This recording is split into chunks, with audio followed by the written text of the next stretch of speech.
அன்பு சொந்தங்கள் அனைவருக்கும் வணக்கம். இந்த பதிவில் 5வது திதி பற்றி பார்ப்போம். 5வது திதி பஞ்சமி திதி.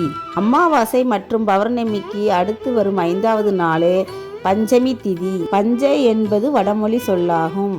பஞ்ச என்பது 5 என்று பொருள். இந்த திதியில் எல்லா சுபகாரியங்களும் செய்யலாம். இது விசேஷமான திதியாகும். குறிப்பாக சீமந்தம் செய்ய உகந்த திதி.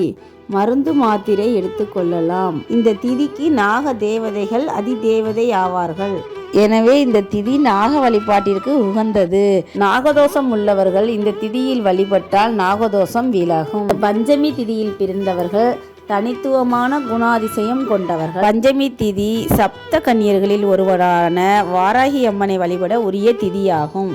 எல்லோரும் பஞ்சமி திதியில் விரதமிருந்து வழிபடலாம்.